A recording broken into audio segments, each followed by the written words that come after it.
with the stated goal of intimidating my family. They wanted me to defund the police. I said no.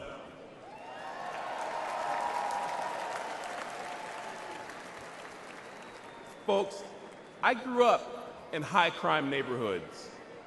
What we wanted was more and better policing, not less.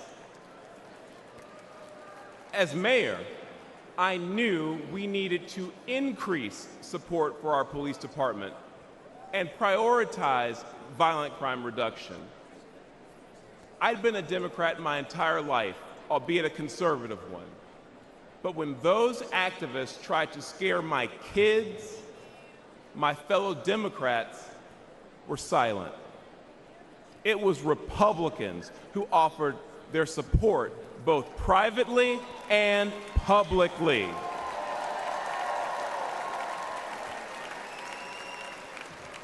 Party affiliation didn't matter. They cared about doing what was right.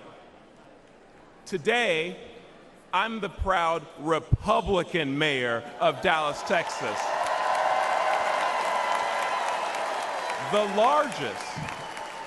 The largest city in the United States led by a Republican.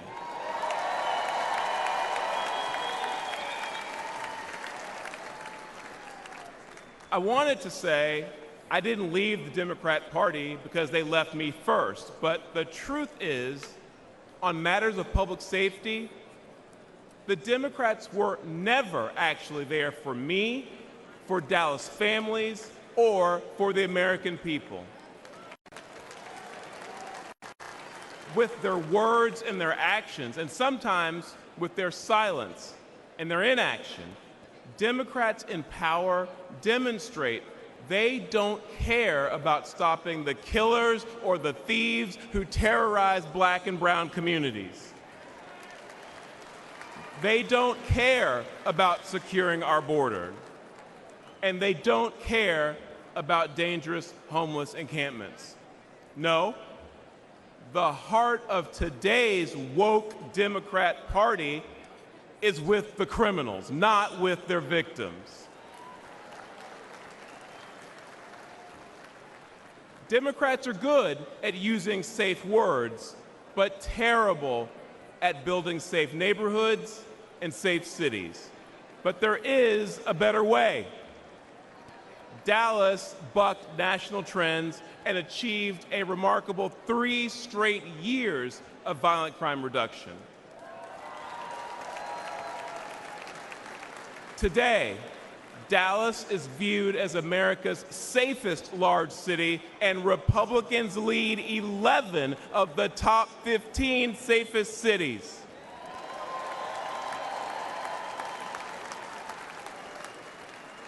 And that's because Republicans won't be silent about public safety.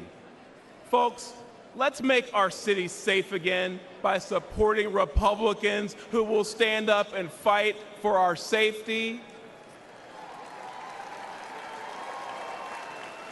That's my focus as chairman of the Republican Mayors Association. And you know what else? Together, let's make America safe again by retiring Joe Biden and electing Donald.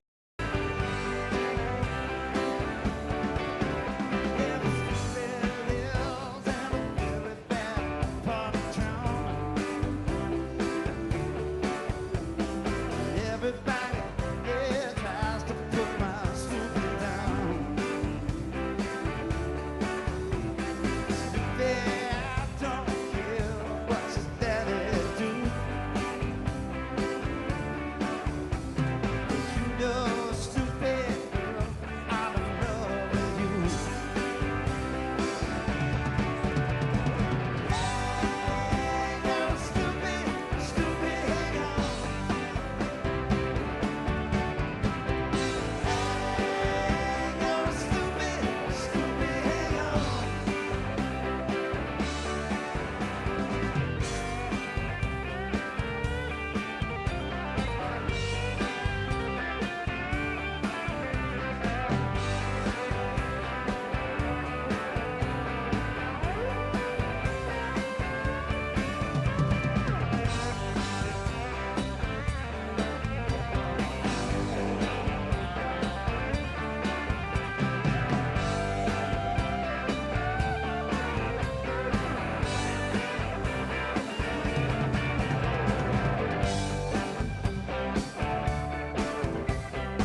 Ladies and gentlemen, please welcome the next President of the United States, President Donald J.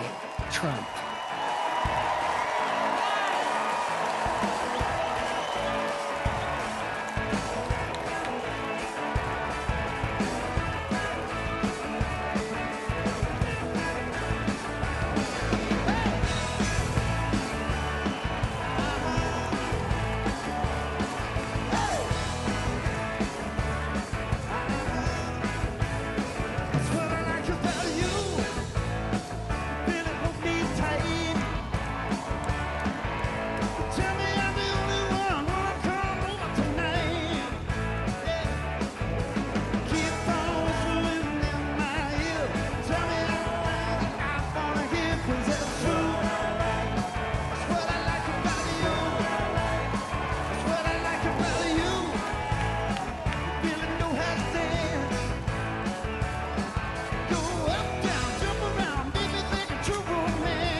This is the man responsible for your family's safety.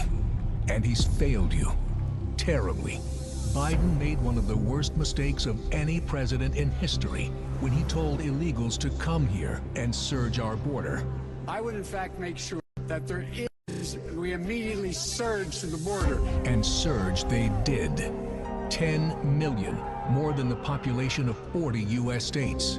And Biden's open border became an open invitation for violent Venezuelan gang members, sex traffickers, and now confirmed, ISIS terrorists entered through Biden's wide-open southern border, putting America on high alert for an attack, and your family at great risk.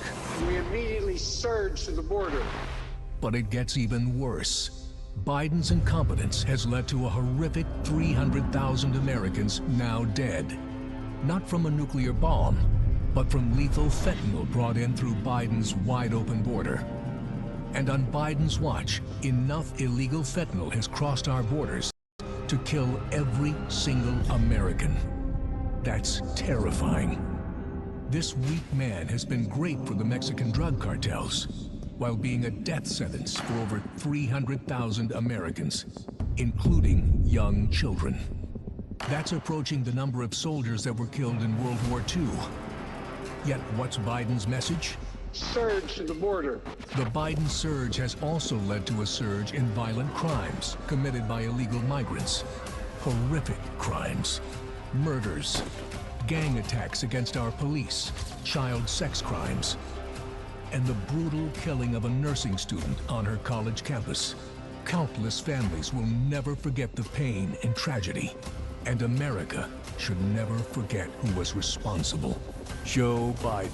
Surge to the border. And America's border czar.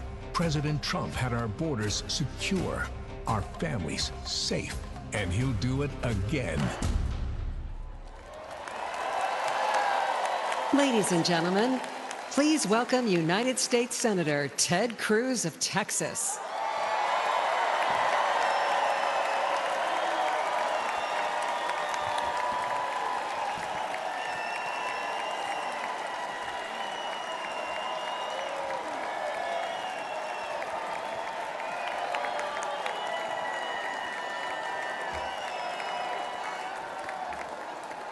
God bless Donald J. Trump.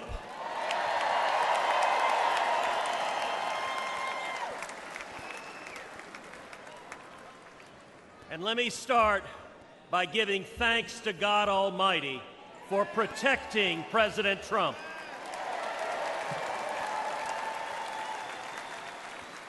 And for turning his head on Saturday as the shot was fired. Together we lift up in prayer all of our leaders for protection. And our prayers are in particular with the family of Fire Chief Corey Comparatore and the others injured on Saturday.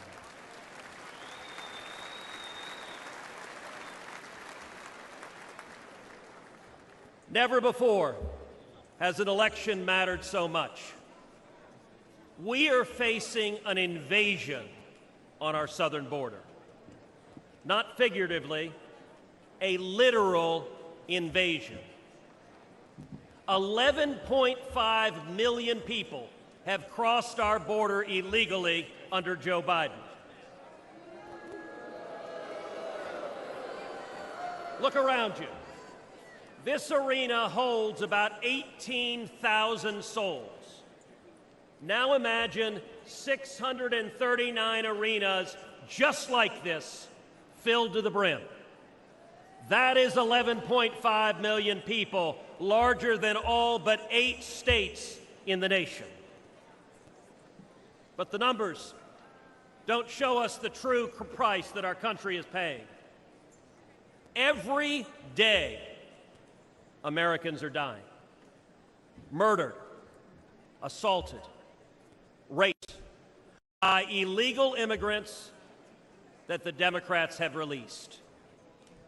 Teenage girls and boys wearing colored wristbands are being sold into a life of sex slavery. This is evil and it's wrong. And it is happening every damn day. Think of Kate Steinle. She was 32, walking with her father on a San Francisco pier when a bullet tore through her heart. The man who fired that gun, he'd been deported 5 times. Every damn day. Think of Laken Riley. Just 22 years old, a nursing student with dreams of healing others. She went for a jog and never came home. Her life taken by someone who should have never been here. Every damn day. Or Rachel Marin, a beautiful mother of 5, raped and murdered in suburban Maryland by an illegal immigrant the Democrats released. Every damn day. Or Jocelyn Nungary, only 12 years old. It was just 1 month ago today that she was brutally raped and murdered in Houston by 2 men who were supposed to be detained and monitored, but instead released and allowed to roam free. Every damn day. These aren't just stories or statistics. They're our daughters, our sisters, our friends. The families don't care about the empty numbers. They care about the empty chairs at the dinner table about the voices they'll never hear again, about the laughter lost, and about the dreams that will never be fulfilled. I've sat with these families in living rooms where the silence is so loud that it hurts, where photo albums are opened with trembling hands. How did we get here? It happened because Democrats cynically decided they wanted votes from illegals more than they wanted to protect our children.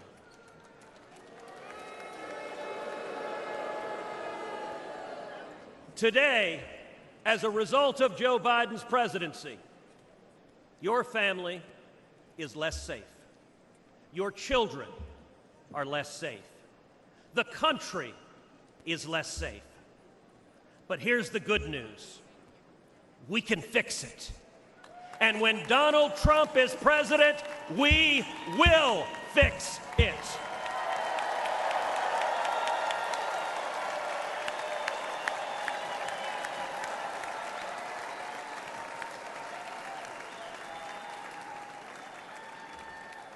We know this because he's done it before.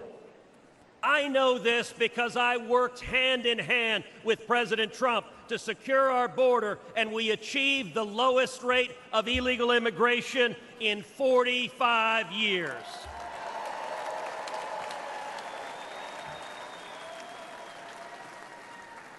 It's real simple.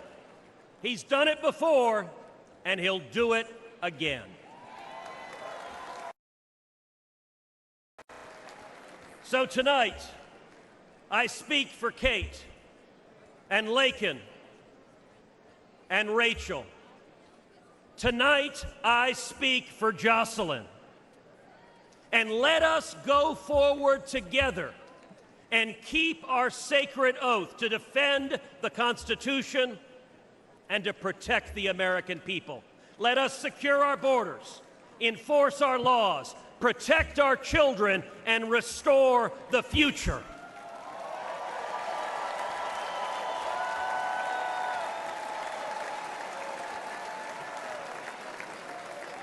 Because when we do that, when we remember who we are and who we love, and we act to protect them, then and only then will we truly make America great again.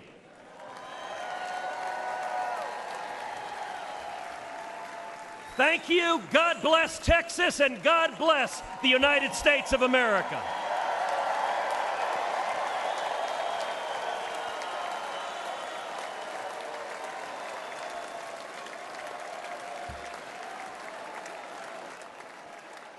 Ladies and gentlemen, please welcome former law enforcement officer Randy Sutton.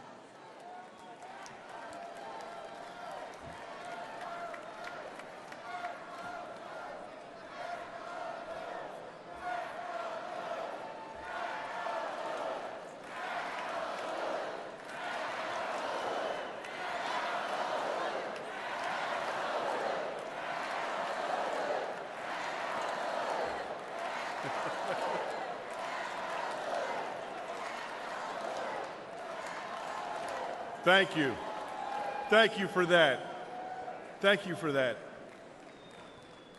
Hello, America. My name is Randy Sutton, a police lieutenant. I was a police officer for 34 years.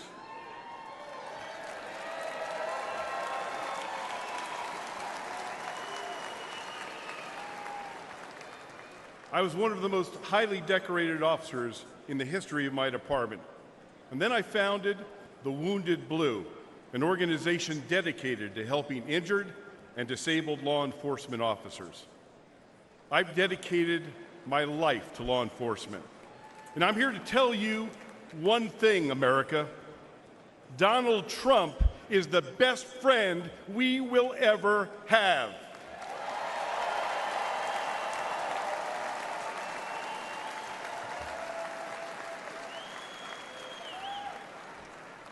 Ladies and gentlemen, we're experiencing a plague of crime across America. The endless tsunami of illegal aliens, no consequences for violent crime, the abuse of our criminal justice system.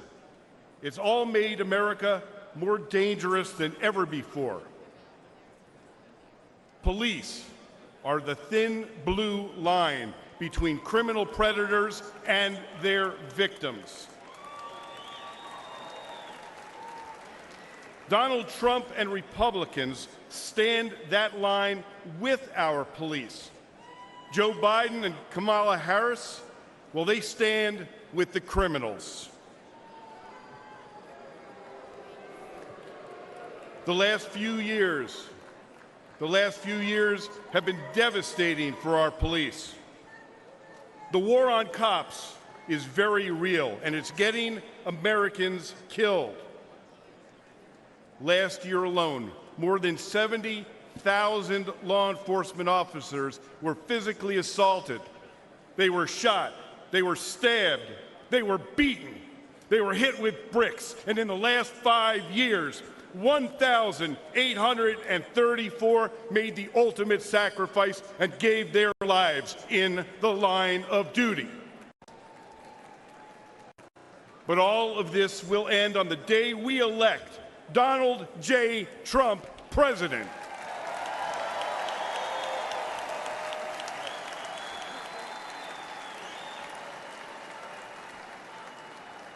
But my friends, it's not just the physical violence. It's the relentless effort to divide the people from the police. This is about the soul of America. Make no mistakes. If the radical left succeeds in defunding and destroying policing as we know it, they will break apart the cornerstone of our system, law and order. Well,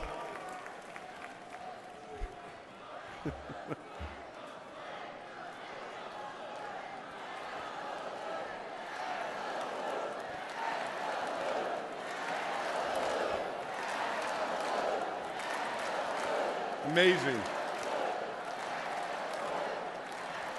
Thank you. But I'm going to tell you, there's one man that these pro-criminal, anti-police extremists fear most. And that is the once and future president of the United States, Donald J. Trump.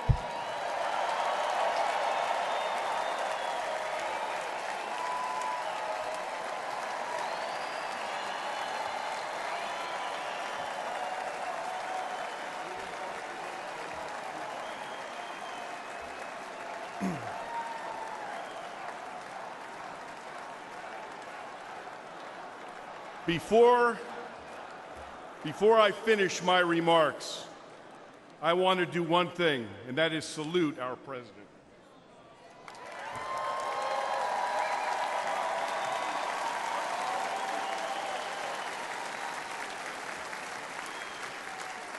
America, I make this promise.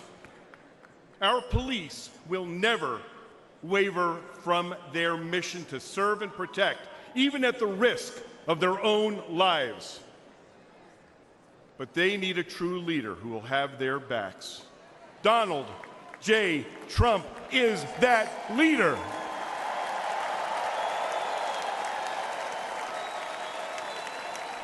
Thank you. May God bless you.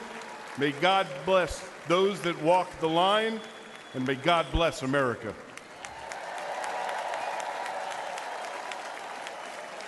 Let us join together as a party.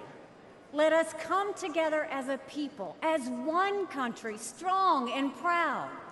Let us show our children and the world that even on our worst day, we are blessed to live in America.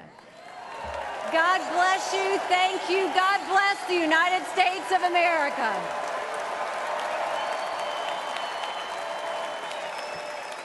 And now, ladies and gentlemen, please welcome the governor of Florida, Ron DeSantis.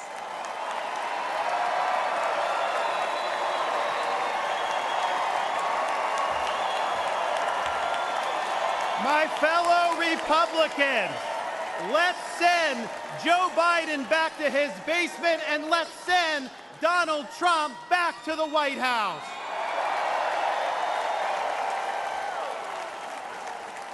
Life was more affordable when Donald Trump was president.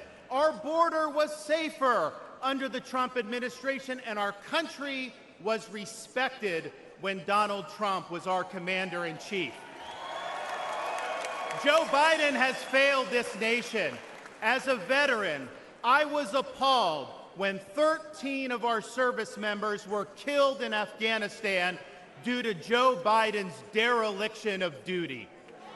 As a citizen, as a husband, and as a father, I am alarmed that the current President of the United States lacks the capability to discharge the duties of his office. Our enemies do not confine their designs to between 10 a.m. and 4 p.m. We need a commander-in-chief who can lead 24 hours a day and 7 days a week. America cannot afford 4 more years of a weekend at Bernie's presidency.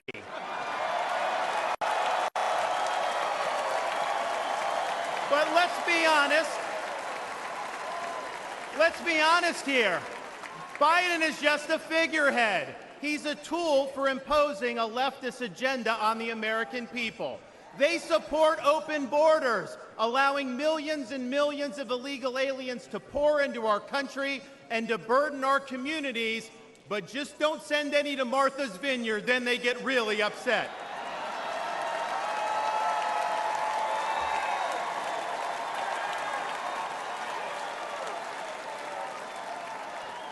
They have unleashed progressive prosecutors across our nation who care more about coddling criminals than about protecting their own communities. They use the unelected bureaucracy to impose their will on us without our consent, and they weaponize political power to target their political opponents like they've done to our own nominee. They want to ban gas automobiles, eliminate Second Amendment rights, and impose gender ideology on everyone from our infantrymen to kindergartners. They stand for DEI, which really means division, exclusion, and indoctrination, and it is wrong.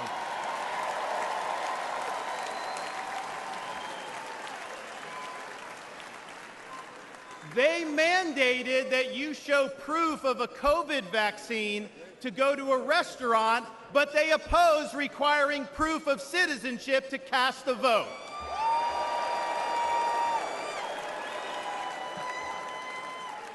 They can't even define what a woman is. Now, Donald Trump stands in their way, and he stands up for America. Donald Trump has been demonized, he's been sued, he's been prosecuted, and he nearly lost his life. We cannot let him down, and we cannot let America down.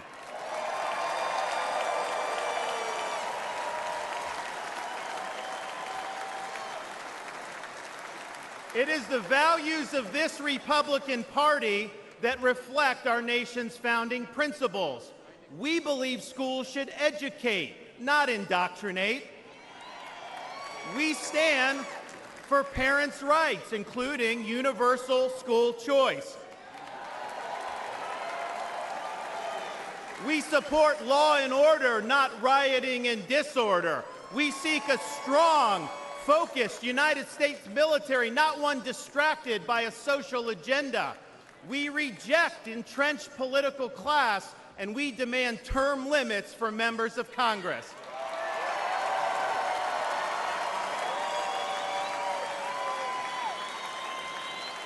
We stand for fiscal sanity, for low taxes, and for reduced debt. We seek to reclaim the constitutional government as envisioned by our founding fathers by bringing the administrative state to heel once and for all. We believe that you must be a citizen in order to vote, and that photo ID should be required before casting a ballot.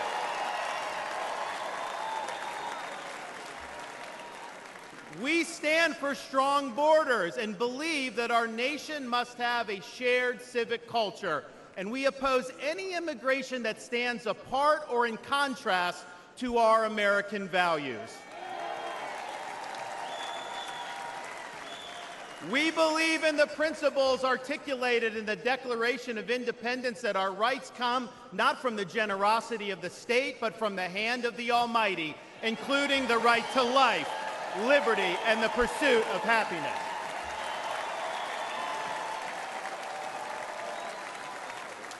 Now, none of this is easy, but it can be done.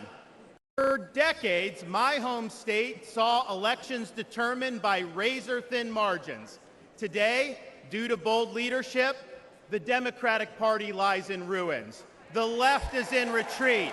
Freedom reigns supreme. The woke mind virus is dead, and Florida is a solid Republican state.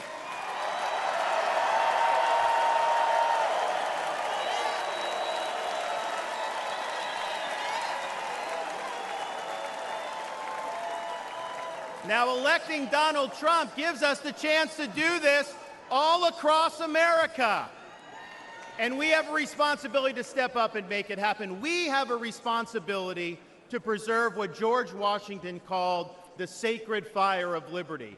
This was a fire that burned in Independence Hall in 1776 when 56 men pledged their lives, their fortunes, and their sacred honor to establish this nation.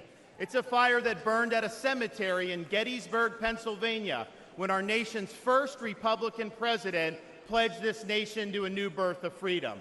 It's a fire that burned at the foot of the Berlin Wall in 1987, when our nation's 40th president stood in front of that wall and said, "Mr. Gorbachev, tear down this wall."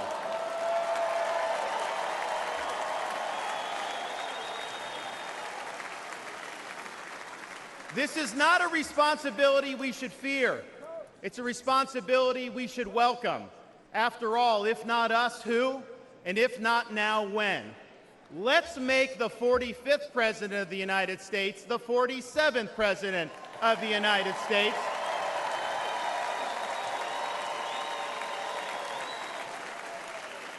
Let's elect Republicans up and down the ballot, and let's heed the call of our party's nominee to fight, fight, fight for these United States. Thank you. God bless you. Let's win in November. Thank you so much.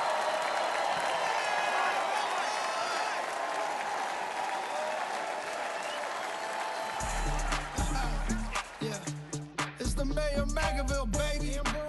Hey, you know who we voting for? We voting Donald Trump, baby.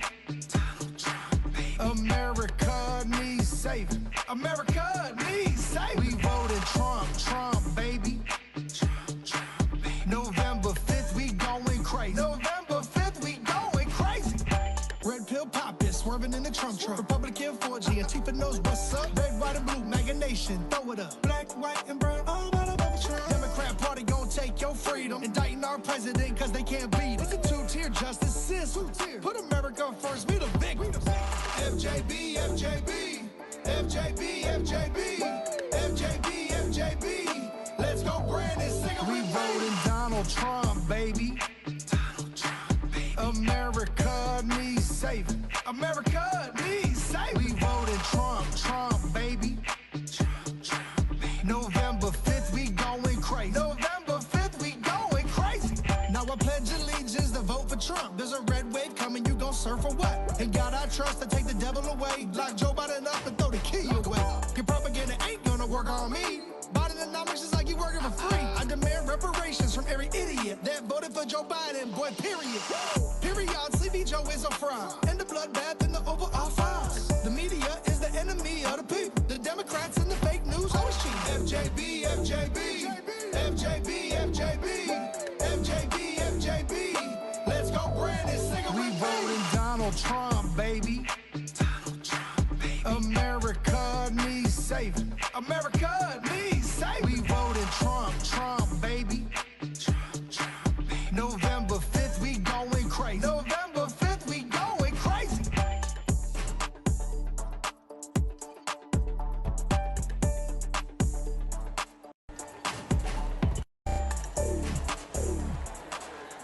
Ladies and gentlemen, please welcome United States Senator Eric Schmitt of Missouri.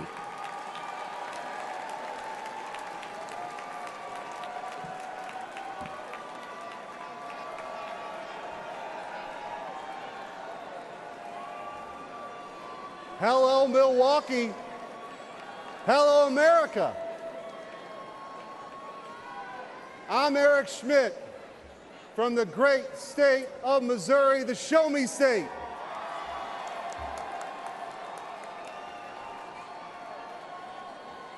It's not lost on me how unlikely my presence is on this stage.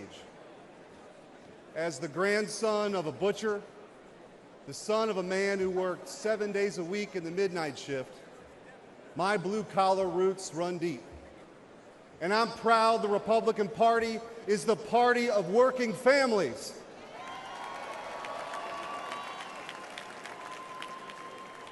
Missouri is home to cities named Liberty and Independence, and towns called Freedom and Defiance. So it should come as no surprise that we are sick and tired of Joe Biden and Kamala Harris. And I am here with a simple message. Enough is enough. We're ready to take our country back.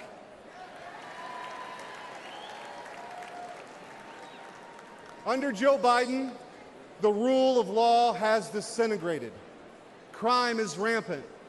Our communities are under siege, and our brave law enforcement officers are constantly being vilified. He stood idly by as liberal DAs and mayors pushed a defund the police agenda and empowered criminals, all while endangering law-abiding citizens. Kamala Harris shares in these failures. She campaigned as a progressive prosecutor and even called for us to reimagine public safety. Americans don't need to reimagine safety. We know exactly what safe communities look like. But the weakness and the wokeness of the Biden-Harris administration has made us less safe. Biden and Harris opened our border to terrorists, to criminals. They allowed drug cartels to flood our communities with Chinese fentanyl that's killing more than 200 Americans each and every day. It doesn't have to be this way. As Missouri's former Attorney General, I went toe-to-toe with the radical defund the police crowd and had the backs of our men and women in blue. When Soros-backed officials refused to prosecute violent criminals, I stepped in and put those dangerous felons behind bars.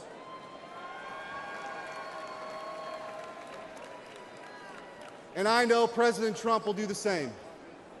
He'll restore law and order. He'll unapologetically back the blue. And President Trump will secure the border once and for all.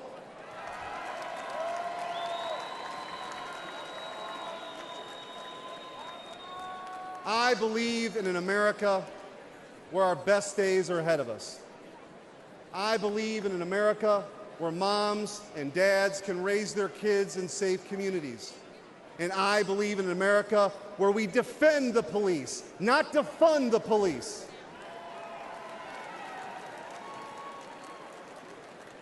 President Trump will make that dream a reality. And that's why we need him back in the White House. Ladies and gentlemen, a vote for President Trump is a vote to make America safe again. Thank you. God bless you. And God bless the United States of America.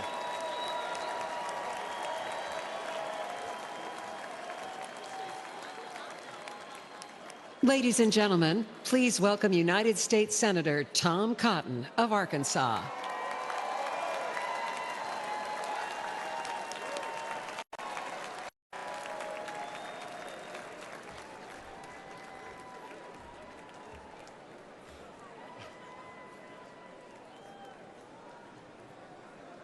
I want to share two stories about immigration and two presidents. Manuel was a house painter in Arkansas and a green card holder from Mexico. He couldn't vote in 2020 yet, but his family could. Manuel proudly told his contractor that they had just cast their first votes for president. For whom? Donald Trump, of course.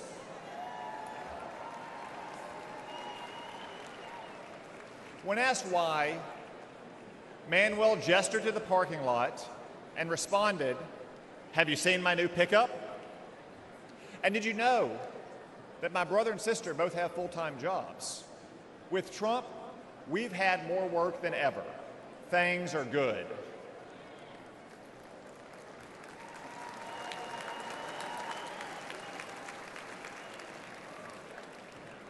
Manuel became a citizen last year, and he's excited to vote for the first time for Donald Trump.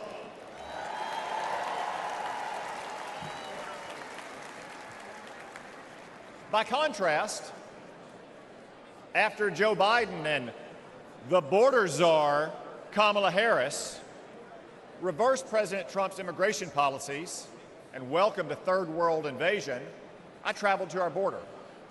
What did I see? The body of a migrant drowned in the Rio Grande. Human traffickers on the southern bank taunting the Border Patrol. Migrants huddled under a bridge.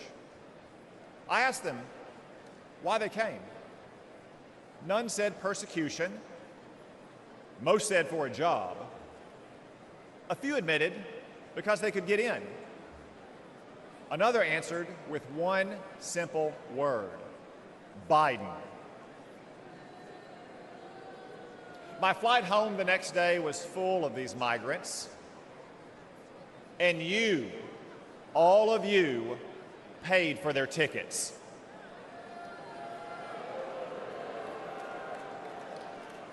That's our choice. A secure border and an immigration system that works for all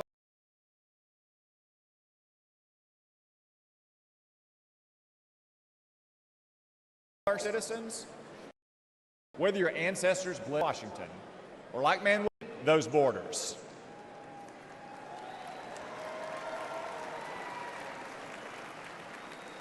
Joe Biden thinks borders are racist. Donald Trump will secure our border once again.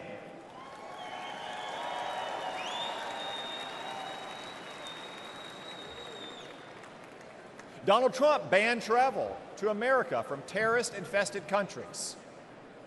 Joe Biden allowed ISIS to smuggle terrorists in. Donald Trump will protect America once again. Donald Trump insisted that immigrants must stand on their own 2 feet, the oldest principle of American immigration. Joe Biden gave migrants welfare, free hotels, and more. Donald Trump will stop migrant welfare once again.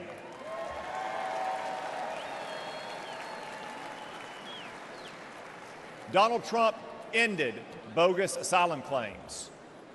Joe Biden created an app to let illegals schedule their arrival. Seriously. Donald Trump will stop this migrant fraud once again.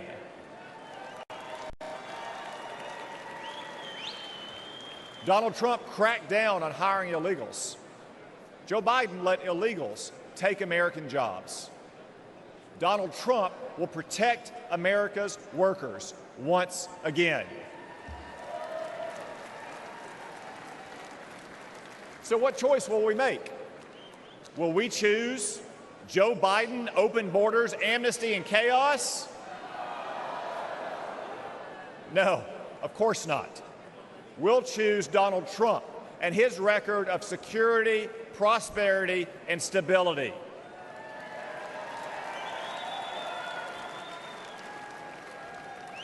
As Manuel said, things were good with Donald Trump, but everything has gone to hell under Joe Biden.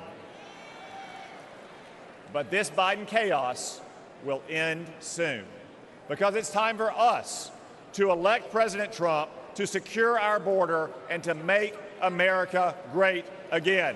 Thank you all. God bless you. God bless the United States of America.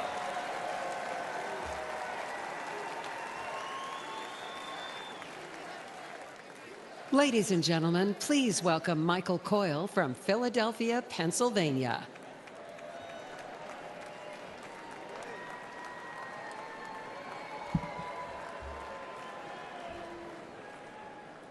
Good evening, Milwaukee. My name is Michael Coyle. I'm from Philadelphia, in an area of Kensington, one of the worst neighborhoods in America. Kensington has long struggled, but in the last few years, things have gotten much worse. Our streets are plagued by drugs. You'll find human feces in front of your business or someone lying dead on your front steps. Politicians say nice things or clean up the streets for a couple weeks in an election year, or when someone famous visits, or even when there's bad news.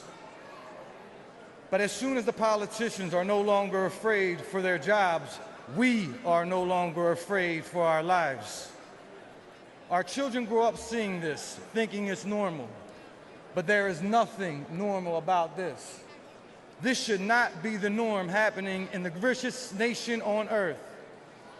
As a dad and small business owner, I had to do something. I started a nonprofit to improve the neighborhood I love and shared videos online of the horror we live with. In just one day, in one park, where our kids passed to reach the public library, we picked up over 1,000 needles. 1,000. This is unacceptable. Philadelphia is not just my home, but the birthplace of the nation, where our founding fathers signed the Declaration of Independence. This is not a tragedy for just my city, but for our nation.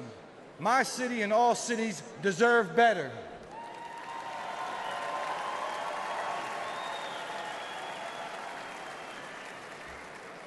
Joe Biden and Kamala Harris are the ones who opened our southern border and allowed Chinese fentanyl to pour in unconditionally. And life is only getting worse. Philadelphians aren't dying off fentanyl. They are dying off fentanyl as well. They are now using something called tranq, which is literally rots the flesh of the users. Do you know what the smell of rotting flesh smells like? The people of my city do. In Donald Trump, I see a leader who will end the urban nightmare.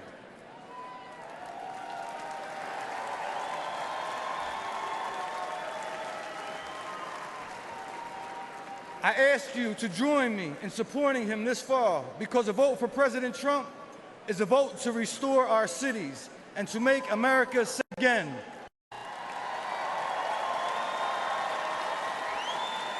Thank you. Kensington Beach for Trump.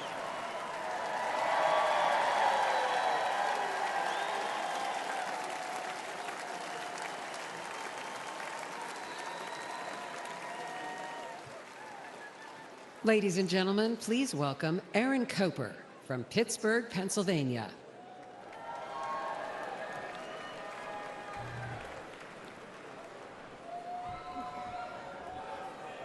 That's right.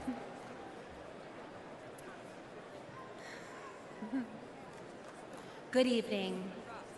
My name is Aaron Coper. I'm a grassroots organizer, a proud Republican woman, and a longtime resident of Pittsburgh, Pennsylvania. I'm here to urge Americans to re-elect President Trump and make America safe again.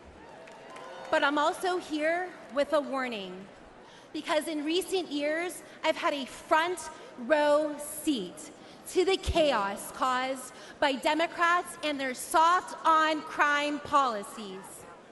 Democrat Mayor Ed Gainey, Congresswoman Summer Lee, and especially Socialist County Executives Sarah Innamorato have demoralized and disrespected our police while unleashing criminals into our communities.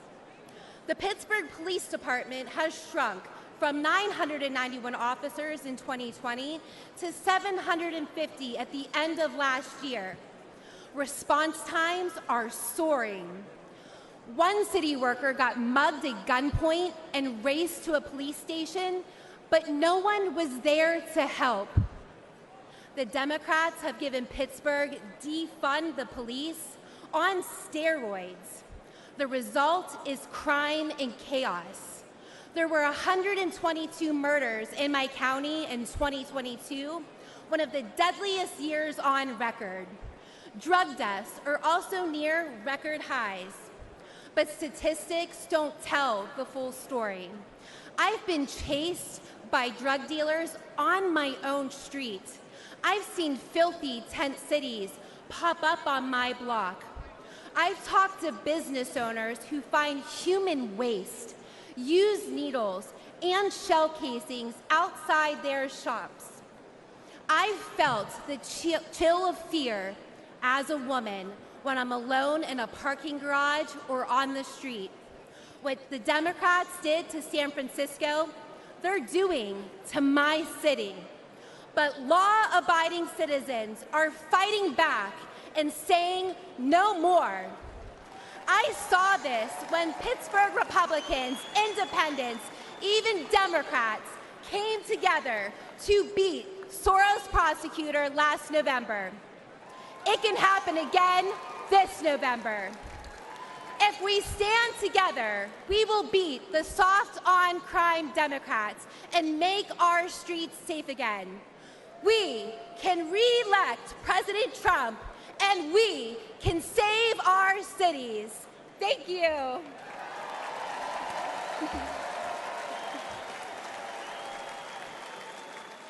Ladies and gentlemen, please welcome American mom and funder.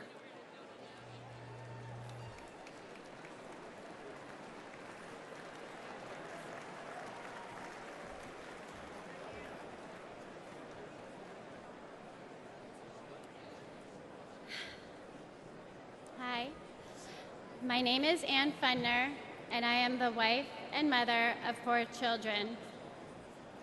I'm standing here today to share the tragic reality of open borders. I'm here to share the story of my firstborn son, my everything, my Weston.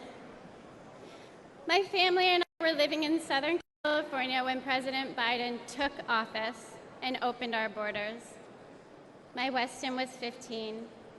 He was an amazing big brother to his 3 younger siblings. Weston attended church twice a week, played football and hockey, and he loved to surf. He had a big heart, and he lived to make people laugh. He had so many good friends. And I was always vigilant to be the best mother that I could be. I was room mom, school ambassador, and I attended all of his sports. We had family dinners and barbecues at the beach. And like most teenagers, Weston wanted to fit in. And in a moment of peer pressure, he tried something that someone gave to him, and it took my baby's life. We did everything right. I had those conversations with him, and fentanyl still found my son. And on February 27th, 2022, our lives were shattered, and our baby was gone. This was not an overdose, it was a poisoning. His whole future, everything we ever wanted for him was ripped away in an instant. And Joe Biden does nothing.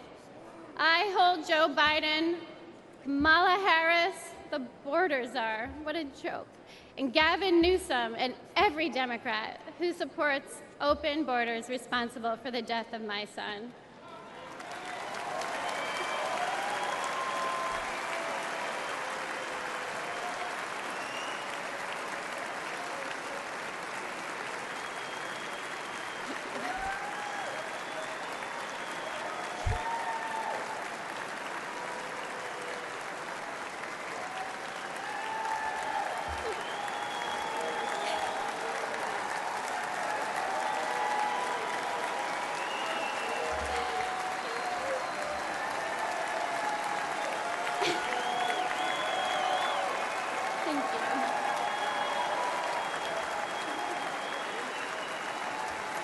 Thank you. Thank you.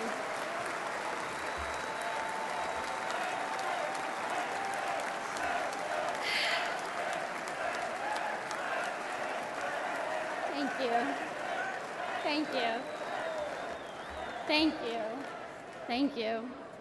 And the tens of thousands of American innocent children. For that alone, they should be voted out of office.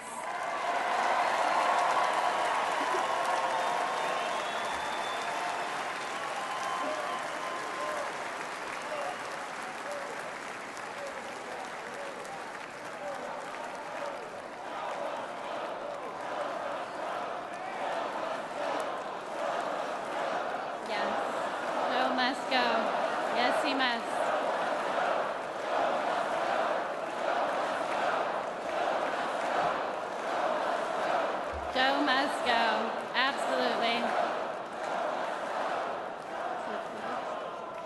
We have seen the highest number of fentanyl deaths during the Biden-Harris administration, and fentanyl is now the #1 killer of Americans ages 18 to 45, and it is quickly becoming the leading cause of death for teens, with 14 and under being the fastest growing demographic.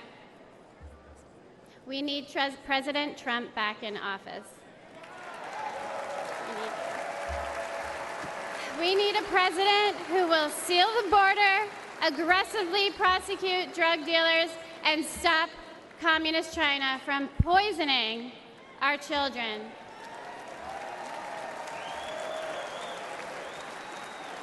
This is not a red or blue issue. This is a red, white, and blue issue. And fentanyl doesn't care if you're black or white. It does not discriminate. This is an American issue. We need a president who will call the drug cartels what they are: terrorist organizations.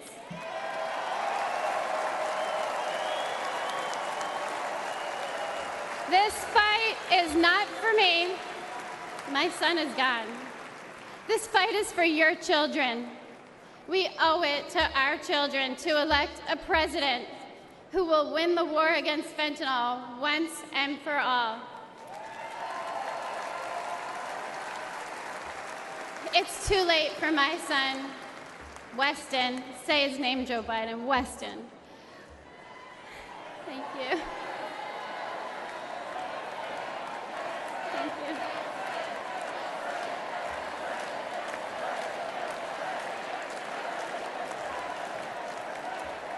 But we can change this for your children. We need President Trump back to save the lives of our kids. Thank you. Thank you. God bless America.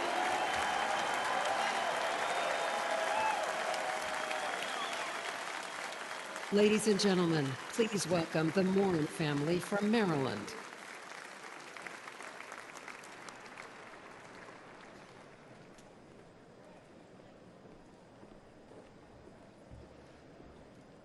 Last year, we lost my beloved sister, Rachel. She went for a walk in one of our family's favorite places. This beautiful trail was to us a safe place where we pushed our babies in strollers, where we walked together as a family, where my wife and I got married,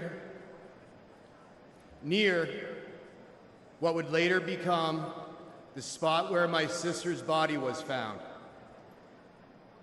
Rachel, a joyful, accomplished athlete and mother of 5, was raped and murdered by a suspected illegal immigrant. This was described as among the most brutal and violent offenses that has ever occurred in Harford County, Maryland history. Open borders are often portrayed as compassionate and virtuous. But there is nothing compassionate about allowing violent criminals into our country and robbing children of their mother.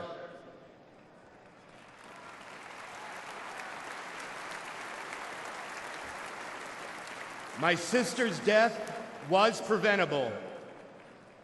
The monster arrested for killing Rachel entered the U.S. unlawfully after killing a woman in El Salvador.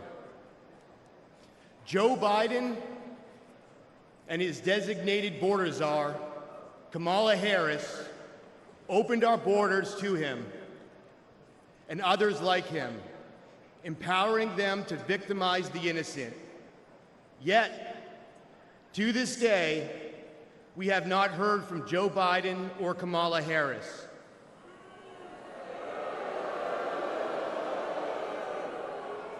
They never apologized. But when Rachel was killed, President Trump called my family to offer his condolences.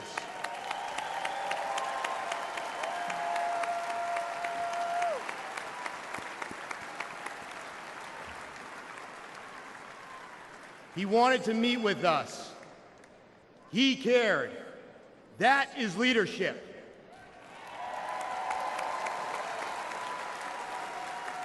And we need real leadership back in the White House. What has gotten us through this unthinkable loss is our faith in Jesus Christ.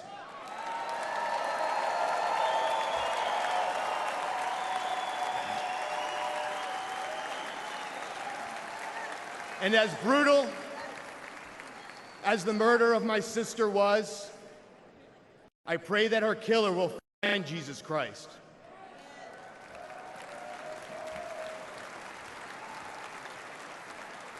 For all the affected by senseless tragedy, I pray for peace, knowing that all things work together for good, to those who love God, to those who are called according to his purpose.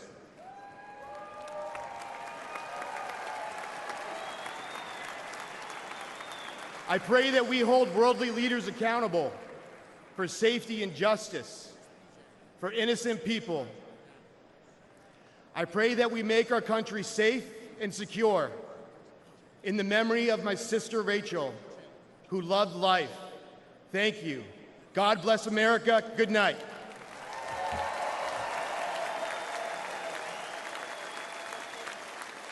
Ladies and gentlemen, please welcome Madeleine Brame from New York.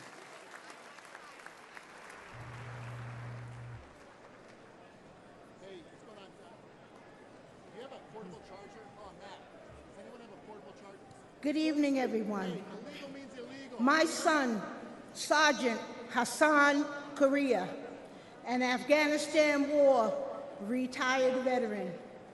He received enemy fire from the Taliban, only to be murdered with a knife on the streets of New York City. The 4 assailants responsible for his death initially were facing justice, but that changed when District Attorney Alvin Bragg was elected.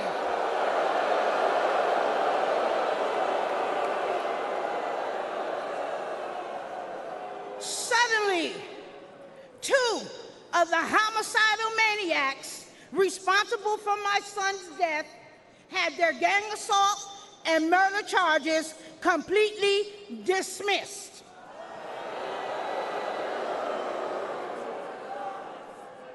One of them received 14 months time served. Alvin Bragg charged her with assault with a shoe. And another one was sentenced to 7 years. I later learned that Alvin Bragg often dismisses and reduces dangerous criminals. He wants to clear the jails and return violent felons onto our streets every day.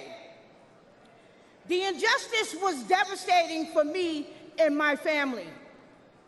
I don't want anyone else to experience the senseless pain that many other victims across this United States of America have to live with every day. So I decided to use the voice that God gave me to be the voice for the voiceless across America.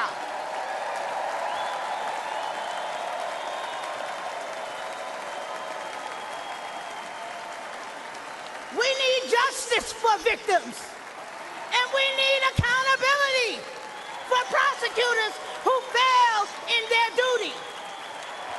Soft on crime prosecutors like Alvin Bragg in New York, Kim Foxx in Chicago, and George Gascon in Los Angeles have turned our great country and cities into war zones. Poor and neglected communities like mine are suffering. And who else in here is sick and tired of being sick and tired?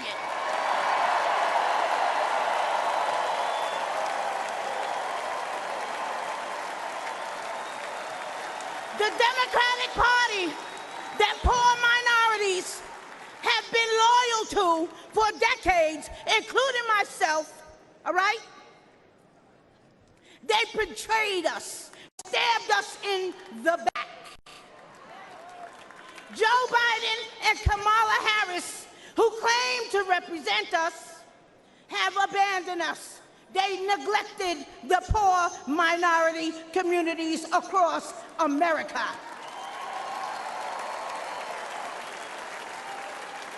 But mine eyes have been opened.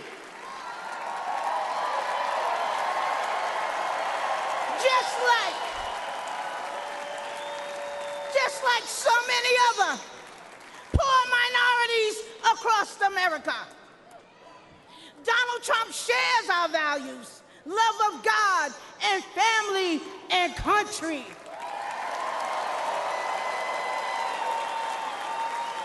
He's been a victim of the same corrupt system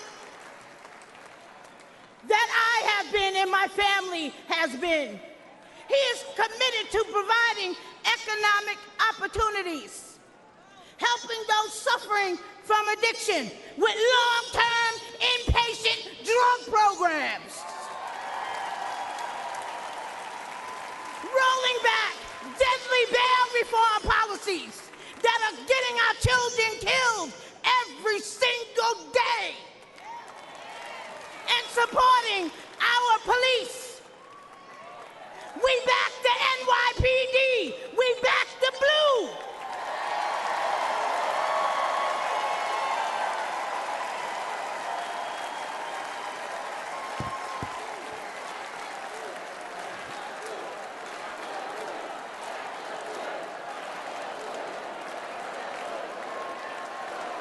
Back the blue. NYPD, black the blue. Trump was right when he said, they're after us.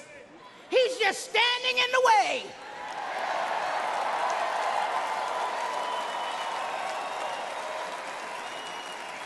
And guess what? He always will. That's why I'm standing with him today.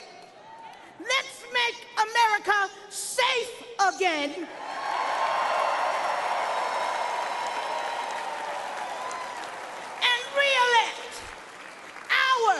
Donald J. Trump.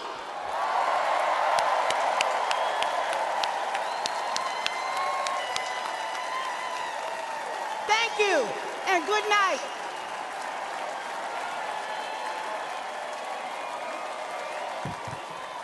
Ladies and gentlemen, please welcome Arkansas Governor Sarah Huckabee Sanders.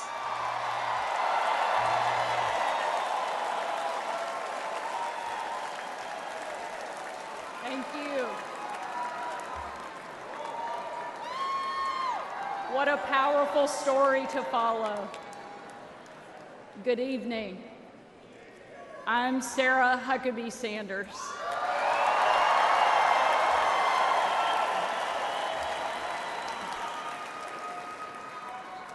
And before I get started, I want to say I have always been proud to stand with President Trump, but never have I been more proud than to stand with him right now, tonight.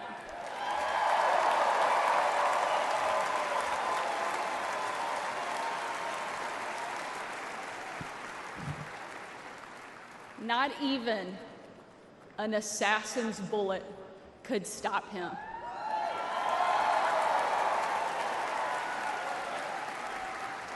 God Almighty intervened because America is one nation under God, and he is certainly not finished with President Trump.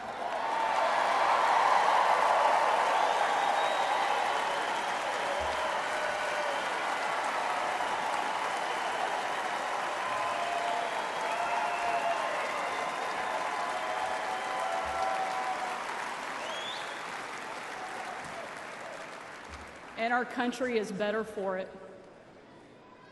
I am here tonight as America's youngest governor, the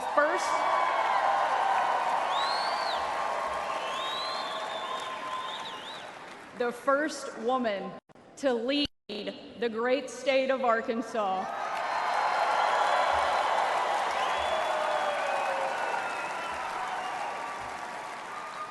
And most importantly, a mom to 3 amazing kids, Scarlett, Huck, George.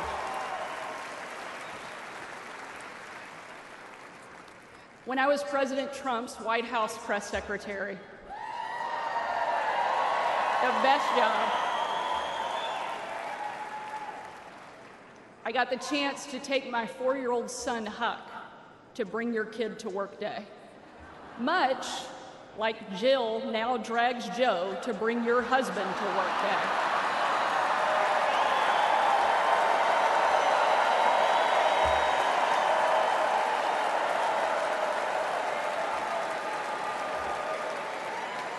And while I was briefing the president on the upcoming event in the Oval Office, all of the kids who were attending that day gathered in the Rose Garden, getting ready to meet him. And we were walking out onto that beautiful, perfect colonnade. And I saw out of the corner of my eye that my son Huck was running full speed directly at the President of the United States. Being the gracious person he is, President Trump bent down to give him a big hug. And right in front of everyone, Huck sidestepped the president, completely ignoring him in front of everyone, and ran straight into my arms.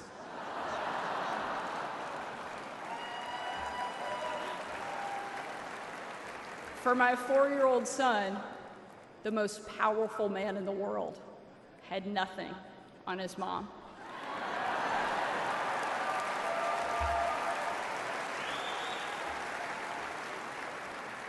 But because he's the amazing man he is, President Trump didn't mind at all. After all, he's a dad to 5 unbelievable kids and a grandfather to 10.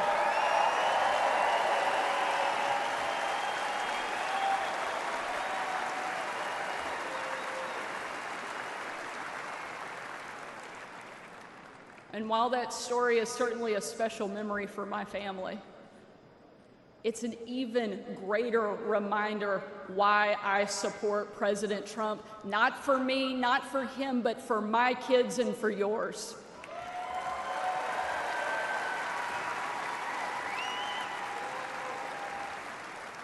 Under President Trump, America was safer, the world was safer, and it felt like the next generation would have a chance at the American dream. President Trump did the job that Kamala won't and Joe Biden simply can't.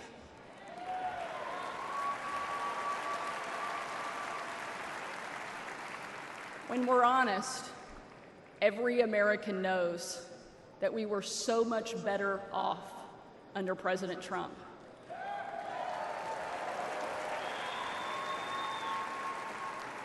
So tonight, I don't want to just speak about President Trump's successful policies. While there are many, I want to talk about the man that I know. When the president hired me, I was the first mom and only the third woman to ever serve as the White House press secretary.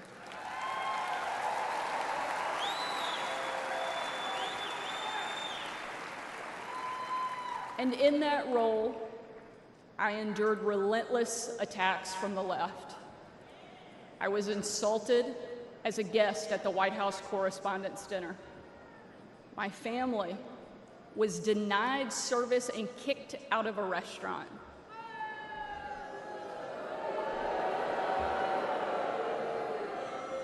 And a parent at my 3-year-old son's preschool spit on my car. And in those moments, it was President Trump who defended me. And when an MSNBC host, the author of several books on empowering women, said I was unfit to be a mother, and another MSNBC host said I was vile, not even human, and that I should be choked, MSNBC again did nothing. But our president pulled me aside, looked me in the eye, and said, "Sarah, you're smart, you're beautiful, you're tough, and they attack you because you're good at your job. Never let them stop fighting."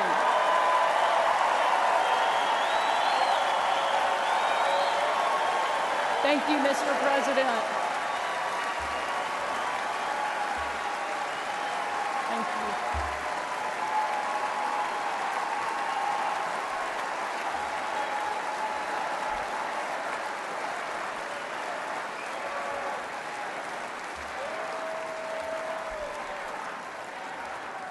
That's the Donald Trump that I know, and that's the Donald J. Trump I will always respect. The left doesn't care about empowering women. Biden and Harris can't even tell you what a woman is. They only care about empowering themselves. But we have a president who believes in empowering every American and that our country is worth fighting for.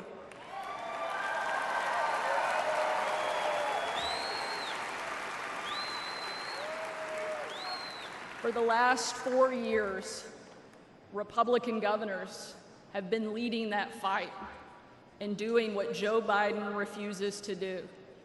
We've deployed the National Guard to the border. We've cracked down on crime and drugs.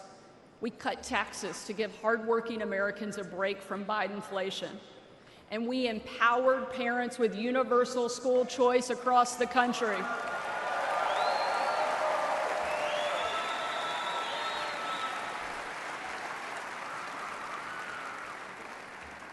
Donald Trump was the very first president in my lifetime to take a hard line against China, and I'm proud to be the first and only governor in the country to kick communist China off our farmland and out of my state.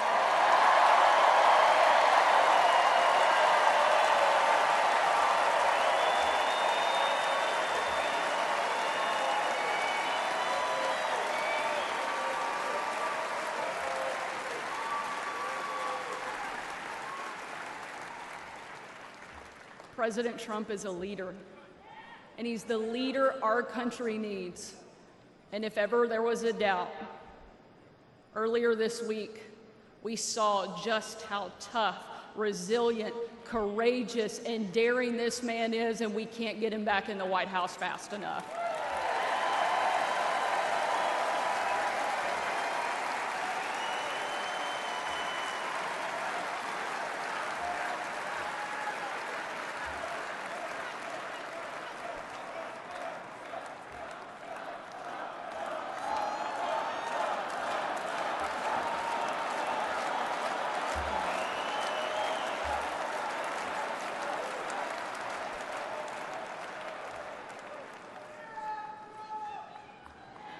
Ladies and gentlemen, we are not called to stand still in the face of great danger.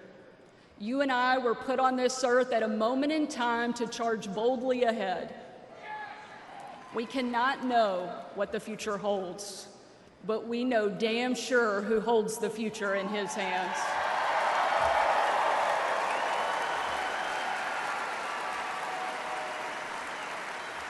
God spared President Trump from that assassin because God is not finished with him yet.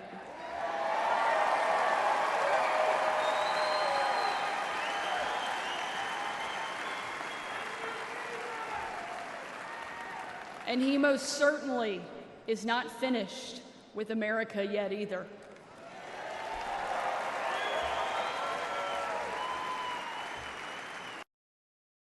God as our guide and President Trump back in the White House, we will show the world that America is the place where freedom reigns and liberty will never die.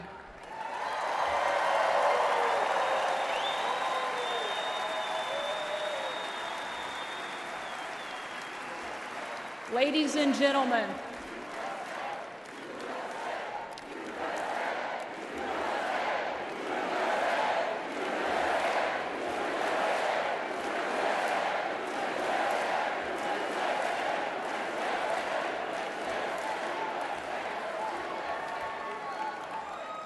tonight, let us not leave here just excited about a great few days, but let us leave here energized and committed to making sure that we protect our freedom and we have the ability to pass it on to the next generation, because America is the greatest country that the world has ever known, and our kids and our grandkids deserve to enjoy it the way each of us did. And we will with President Trump back in the White House. Thank you so much. God bless the great state of Arkansas and the amazing United States of America. Thank you very much.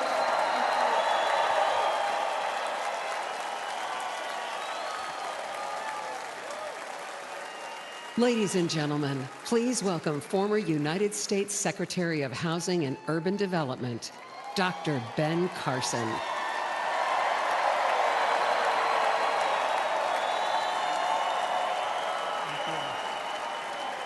Thank you. Thank you so much. Thank you. You know, Sarah Huckabee always says to me, I hate to follow you. But I think she turned the table on me tonight. I want to thank you all for being here and for being involved. Like many of you last week, I watched with horror as the events unfolded in that Pennsylvania field. I saw President Trump, a dear friend, escape death by mere inches. And my thoughts immediately turned to the book of Isaiah, that says, no weapon formed against you shall prosper.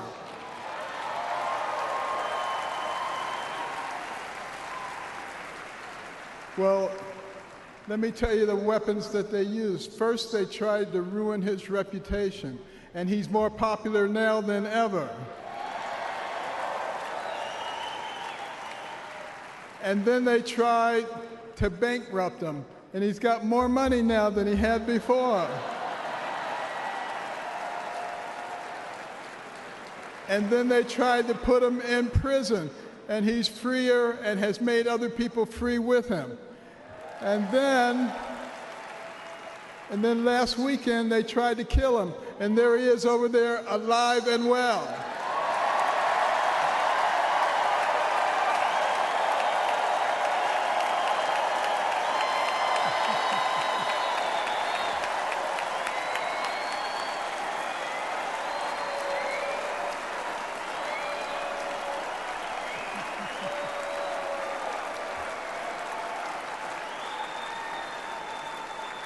You know, I have no doubt that God lowered a shield of protection over President Trump.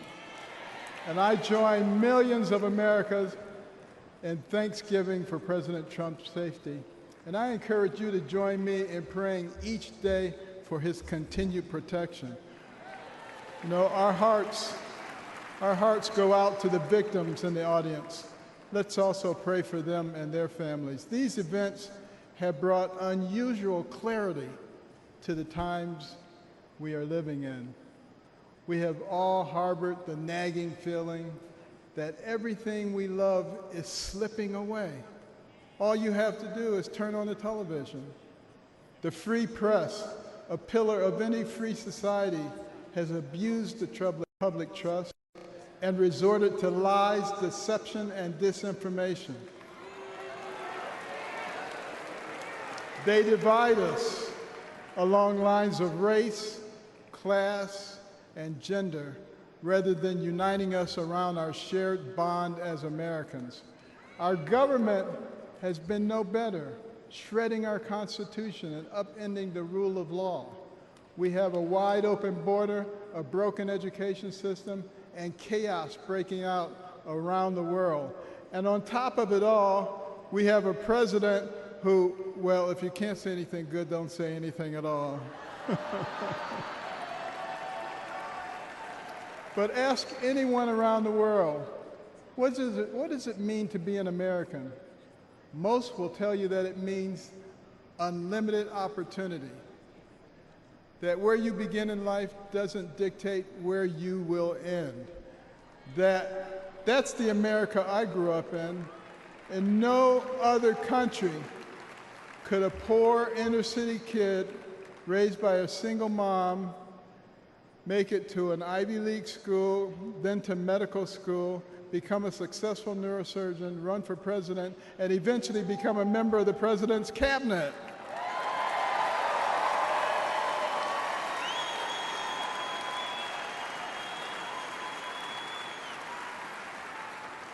You know, and as a member of his cabinet, I had a chance to work closely with him.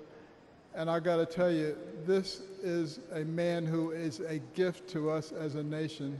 He is very gifted, he is very smart, he is very compassionate, he cares about people. And I'll tell you, the first time I met him, it was before either of us got into the political arena. And we were at Mar-a-Lago, and someone came up to him and said, "Mr. Trump, Rod Stewart just walked in." And he said, "I don't care, this is Ben Carson."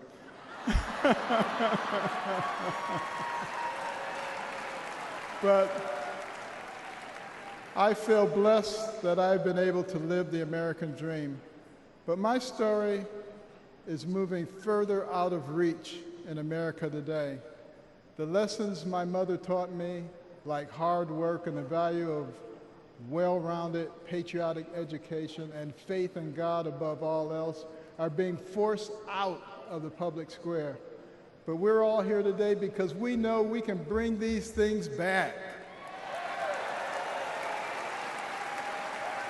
By God's grace, we live in a country where the people rule. We have the power to choose the kind of nation we will be and the kind of men and women that will lead us. And today the choice could not be more clear. The most repeated phrase in the Bible is this: do not be afraid, or fear not.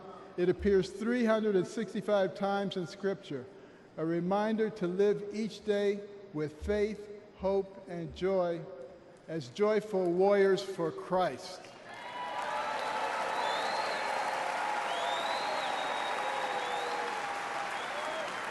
And when God is with us, nobody can stand against us. With this assurance from the Almighty, even the face of evil itself cannot shake our resolve. We will keep fighting, we will keep praying, and by the grace of God, we will save our country and re-elect President Trump together with Vice President Vance this November. And I want you to remember this. In 1831, Alexis de Tocqueville came to America to study our nation because the Europeans were fascinated. They wanted to know, how could a nation barely 50 years old already compete with them on virtually every level?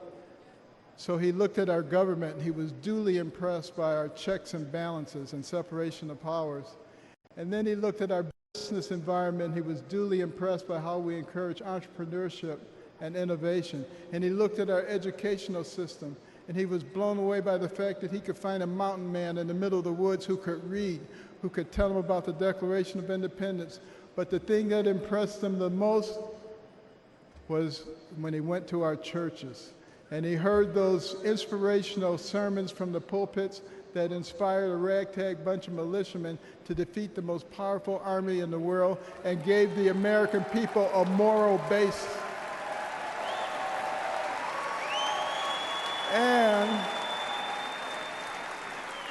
And he concluded his 2-volume set, Democracy in America, with these words.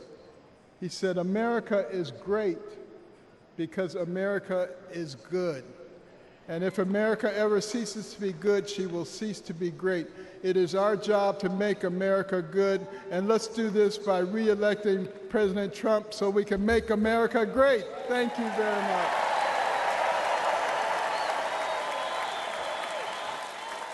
Ladies and gentlemen, please welcome United States Senator of Florida, Marco Rubio.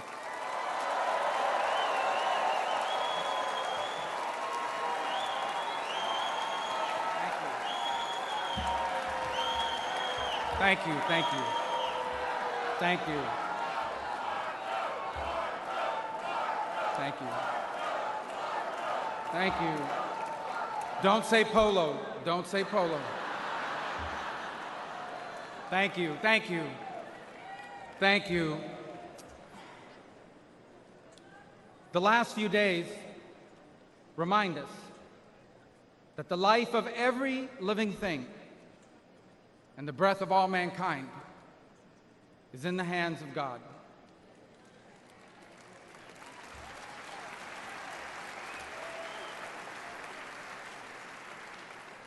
We were brought to the precipice of the abyss, and by the hand of God, reminded of what truly matters in our lives and in our country. This thing we do called politics, it matters. It's not unimportant. But it is our people who must always matter the most in everything we do.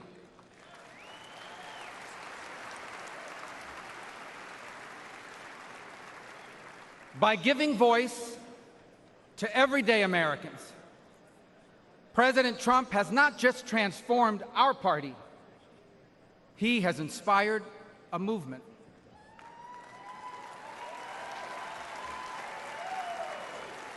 A movement of the people who grow our food and drive our trucks, the people who make our cars and build our homes, the people whose taxes fund our government, and whose children fight our wars. Americans like Corey Comparatori.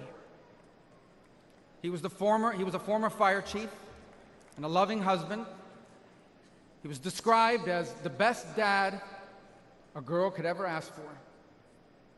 As a man of God who loved Jesus fiercely and looked after members of his church.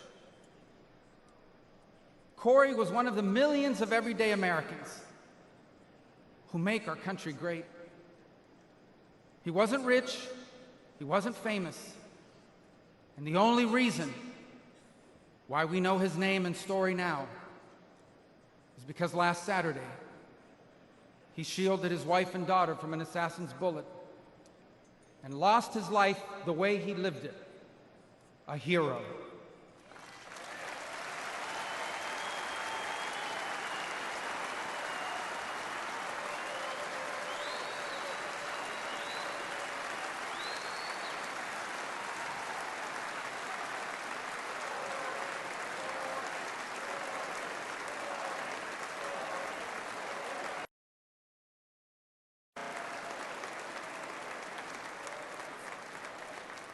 For those still wondering who are in the press and many watching at home, these are the Americans who wear the red hats and wait for hours under a blazing sun to hear Trump speak.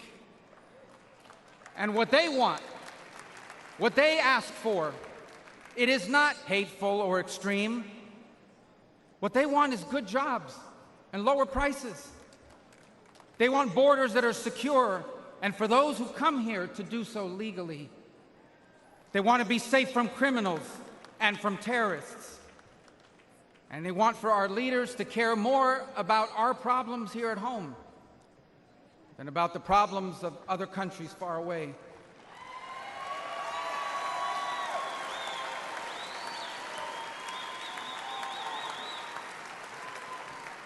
There is absolutely nothing dangerous or anything divisive about putting Americans first.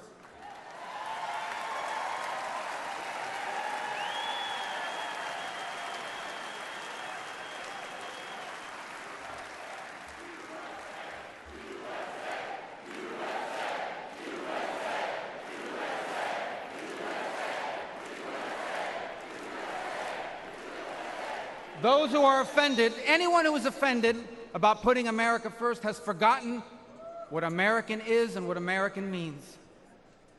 American isn't the color of our skin or our ethnicity. Americans are people as diverse as humanity itself. But out of many, we are one. Because as the life story of our next Vice President, J.D. Vance, reminds us, we are all descendants of ordinary people who achieved extraordinary things.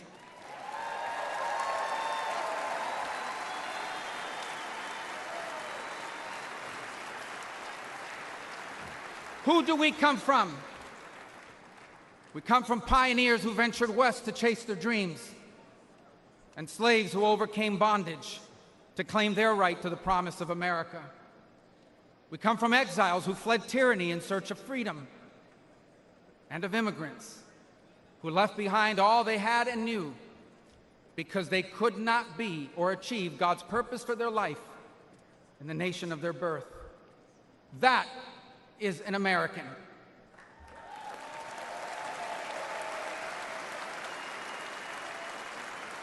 And putting Americans first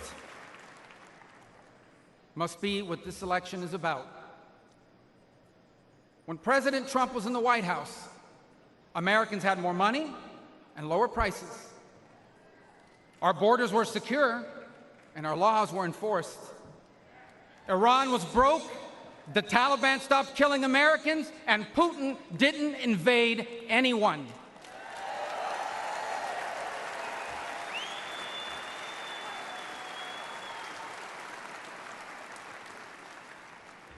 Now, under Biden, high prices devour paychecks. Criminals and drugs are allowed to flood into our country and terrorize our people. And Iran has money to support terrorists. The Taliban humiliated us in Afghanistan, and not one, but two major wars have broken out. My fellow Americans, the only way to make America wealthy and safe and strong again is to make Donald J. Trump our president again.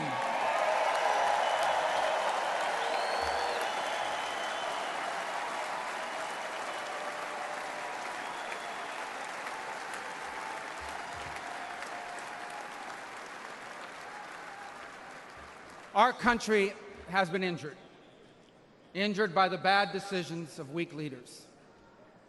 But now, though bloodied by our wounds, we must stand up and we must fight.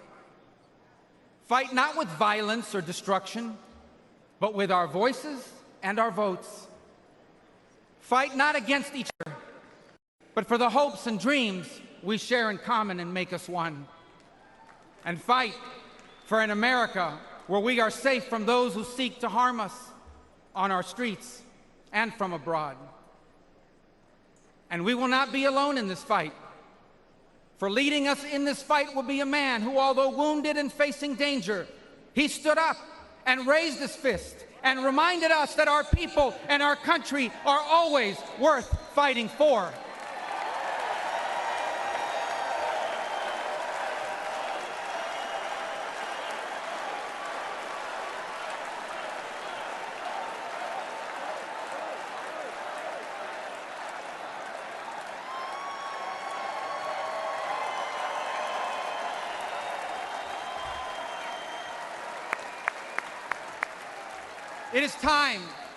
It is time to put our country and our people first again.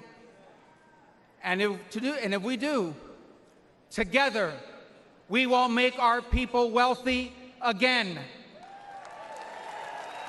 If we do, together, we will make our country safe again. Together, We will make Donald Trump our president again.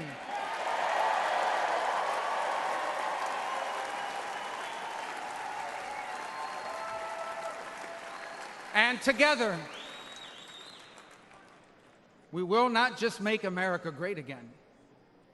We will make America greater than it has ever been. Thank you. God bless you.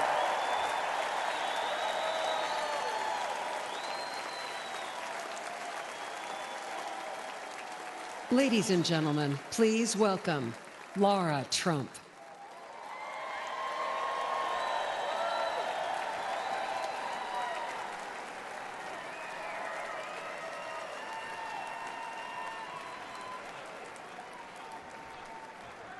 Whoa! I don't feel like I actually have to ask this question, but is anybody in this room ready to send Donald Trump back to 1600 Pennsylvania Avenue?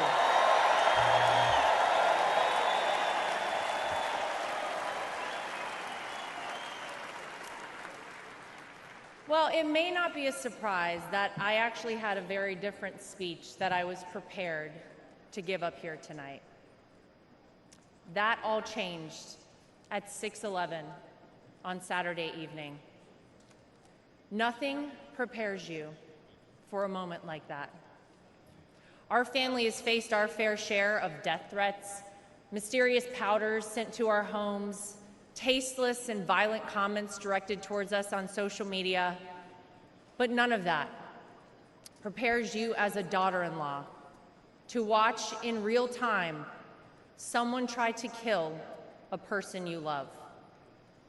None of that prepares you as a mother to quickly reach for the remote and turn your young children away from the screen so that they're not witness to something that scars the memory of their grandpa for the rest of their lives.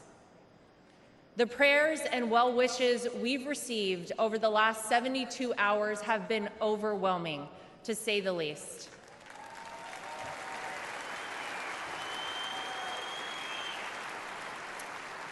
And my heart goes out to the family who lost a husband and a father because of this senseless act. All of you here tonight and watching at home mean the world to all of us in the Trump family.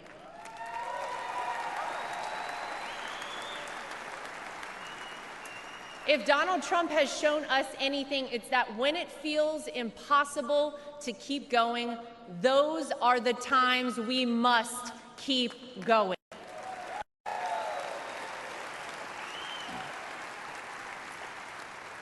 I don't know how many people here watching at home have ever been to a Trump rally, but if you've never been, let me tell you about them. Oh, some of you have been. Oh.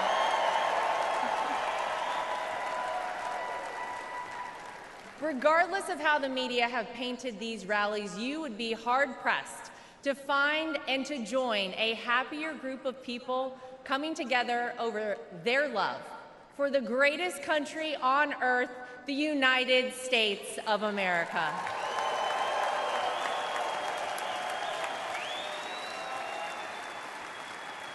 I dare anyone trying to leave a Trump rally without leaving with some new friends. You always make friends at a Trump rally, right?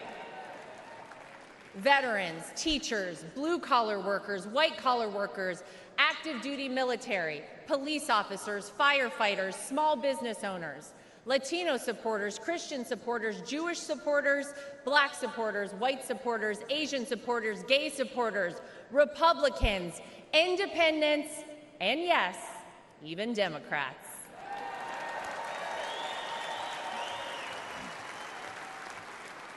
At a Trump rally, you're not viewed as your profession, your religion, or the color of your skin.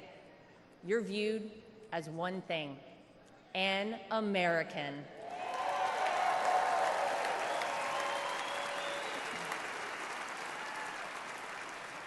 Last Saturday was a jarring reminder that we, as Americans, must always remember: there is more that unites us than divides us.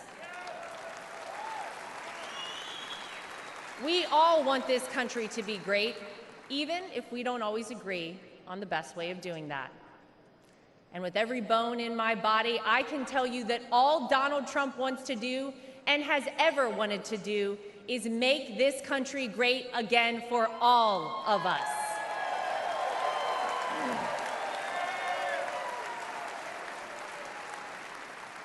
Proverbs 28 reads, "The wicked flee, though no one pursues, but the righteous are as bold as a lion." And that truly epitomizes Donald Trump. He is a lion.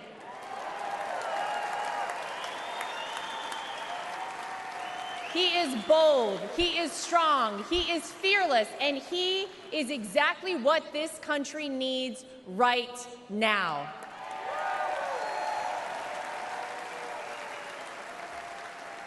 Let's not forget what life actually looked like under President Donald Trump.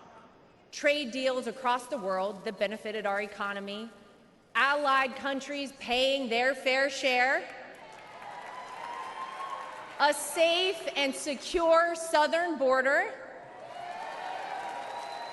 record low unemployment rates for African Americans, Hispanic Americans, Asian Americans, and women, record investment in historically black colleges and universities, the creation of the United States Space Force,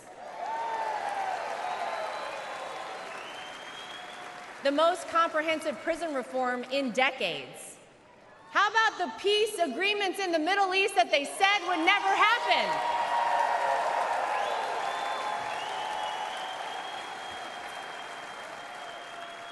The largest tax cuts in American history, our energy independence, massive amounts of red tape cut, and no new wars when Donald J. Trump was president.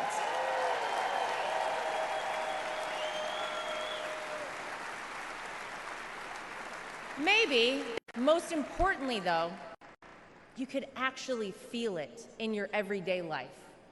Now, you didn't have to love everything that he tweeted, but you cannot deny you were better off when Donald Trump was in office.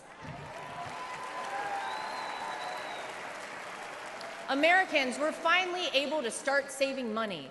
Home prices were affordable, and gas hit a low of $1.87 a gallon.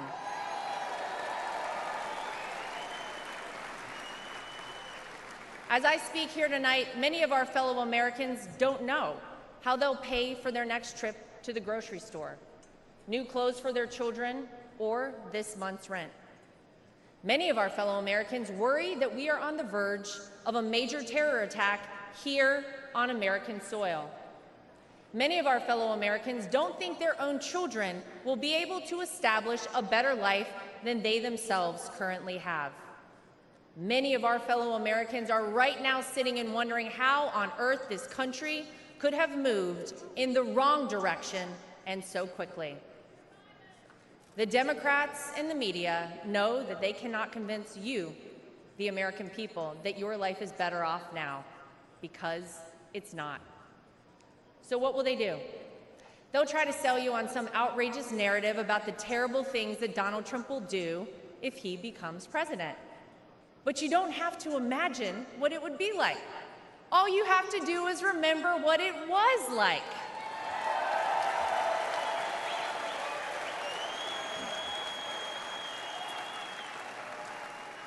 I know. Oh, yeah.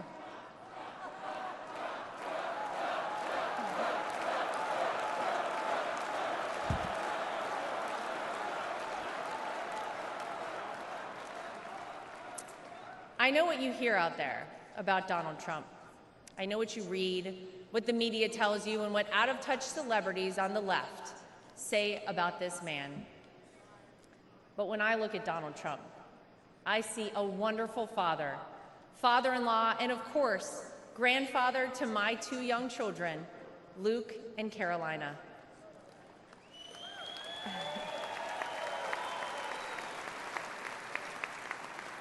I know that I'm lucky enough to get to call him my father-in-law and see him a little differently than all of you. But it's through that lens that I sometimes wish more people could see him. This is a man who has sacrificed for his family and a man who has truly sacrificed for his country.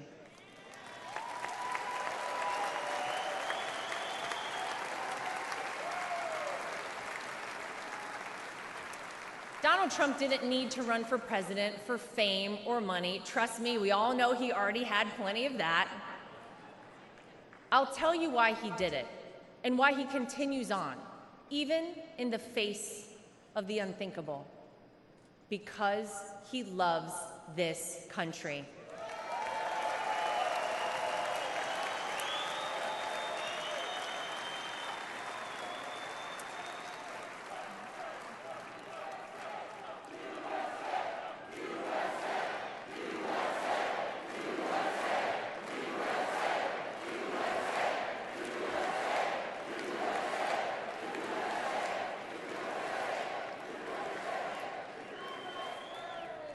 He did it for his grandchildren, for your children and grandchildren, and for the generations to come. I have seen this man dragged through hell and back, in and out of courtrooms, indictments, impeachments, mugshots, and even an assassination attempt. And yet, he has never backed down.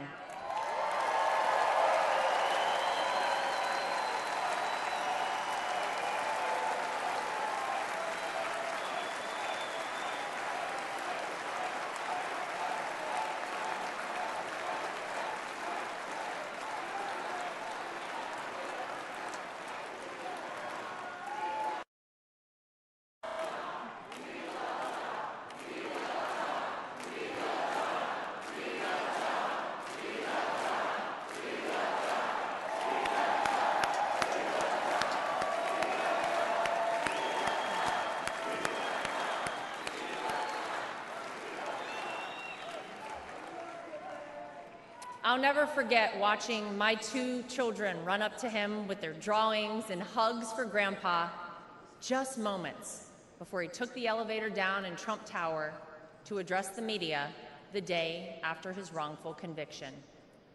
Despite everything else he had going on, he had no other focus in the entire world, just a man relishing time with his grandchildren. It's a side of Donald Trump that not enough people get to see. Maybe you got to see a side of Donald Trump on Saturday that you were not sure existed until you saw it with your own eyes. Martin Luther King Jr. once famously said, "The ultimate measure of a man is not where he stands in moments of convenience and comfort, but where he stands at times of challenge and controversy."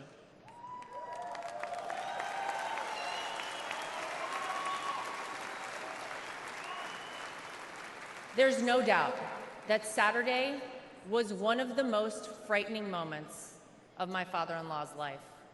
Millimeters separated him from life and certain death.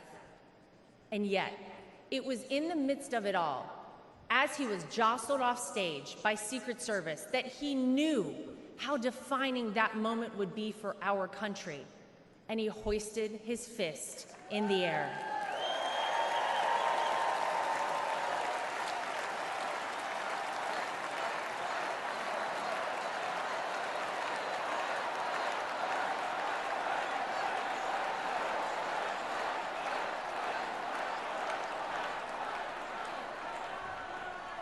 It was not just for the audience at the rally, not just for his supporters tuning in, but for all of America.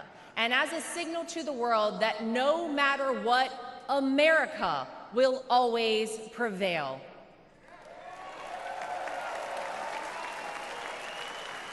Though it's been strained and attacked, no enemy, no force, not even a bullet is strong enough to break our American grit and our American soul. We are the country whose founders gave their fortunes, freedom, and lives to pursue the dream of a free society. We are the country of Thomas Edison, Susan B. Anthony, Henry Ford, and Harriet Tubman. We are the country who fought and won 2 world wars. And we are the country who always rises to meet the moment, no matter how insurmountable the task. And in that split second, on Saturday, Donald Trump reminded us all of that very history and who we are at our core as a nation. That is the Donald Trump that I know.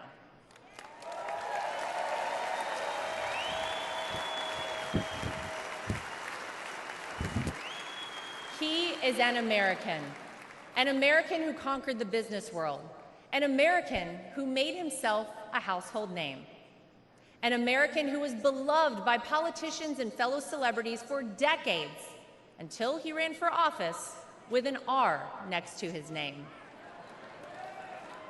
An American whom even Barack Obama admits people consider the American dream. And instead of sailing off into the sunset after an illustrious real estate and television career, he decided to give back. He decided to bring some of the things that had made him so successful in life to all of you in order to improve the lives of all Americans. Black, white, brown, gay, straight, all Americans, because that's the man that Donald Trump is.